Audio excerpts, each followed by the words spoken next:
എല്ലാ പ്രിയ വിദ്യാർത്ഥികൾക്കും പുതിയൊരു വീഡിയോയിലേക്ക് സ്വാഗതം. സംസ്ഥാനത്ത് മഴ ശക്തമായി തന്നെ തുടരുന്ന സാഹചര്യത്തിൽ വിവിധ ജില്ലകളിലെ വിദ്യാഭ്യാസ സ്ഥാപനങ്ങൾക്ക് നാളെ അവധി പ്രഖ്യാപിച്ചു എന്നുള്ള ഏറ്റവും പുതിയ വാർത്ത നിങ്ങളെ അറിയിക്കാൻ വേണ്ടിയാണ് ഇപ്പോൾ ഈ ഒരു വീഡിയോയുമായി എത്തിയിട്ടുള്ളത്. വീഡിയോയിലേക്ക് പോകുന്നതിന് മുമ്പ് വിദ്യാഭ്യാസപരമായ വാർത്തകളും മറ്റ് അവധി അറിയിപ്പുകളും ഏറ്റവും വേഗത്തിൽ ഏറ്റവും കൃത്യമായി അറിയുന്നതിനായി ഈ ചാനൽ സബ്സ്ക്രൈബ് ചെയ്ത് വെക്കാൻ ഓർമ്മിക്കുക.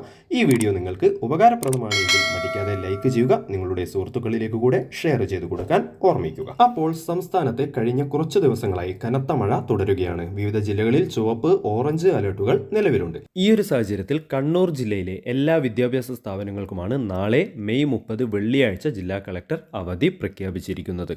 ഇനി കൂടുതൽ ജില്ലകളിൽ ഉടൻ തന്നെ അവധി പ്രഖ്യാപിക്കാനുള്ള സാധ്യതയുണ്ട്. അത്തരത്തിലുള്ള അവധി അറിയിപ്പുകൾ വന്നു കഴിഞ്ഞാൽ അത് ഏറ്റവും ഉടനെ മറ്റൊരു വീഡിയോ ആയി നിങ്ങളെ അറിയിച്ചു തരും. അത്തരത്തിലുള്ള അവധി അറിയിപ്പുകളെല്ലാം വരുന്ന സമയത്ത് അത് കൃത്യമായി ലഭിക്കുന്നതിനായി ഈ ചാനൽ സബ്സ്ക്രൈബ് ചെയ്ത് വെക്കാൻ ഓർമ്മിക്കുക. മാത്രമല്ല നമ്മുടെ വാട്സപ്പ് ഗ്രൂപ്പ് വഴിയും ഇൻസ്റ്റാഗ്രാം പേജ് വഴിയും നിങ്ങൾക്ക് ഈ ഒരു അവധി അറിയിപ്പുകൾ ലഭിക്കും. അതിനായി രണ്ടിൻ്റെയും വാട്സപ്പ് ഗ്രൂപ്പിൻ്റെയും ഇൻസ്റ്റാഗ്രാം പേജിൻ്റെയും ലിങ്ക് ഡിസ്ക്രിപ്ഷനിലും ഫസ്റ്റ് കമൻറ്റായും നൽകിയിട്ടുണ്ട്.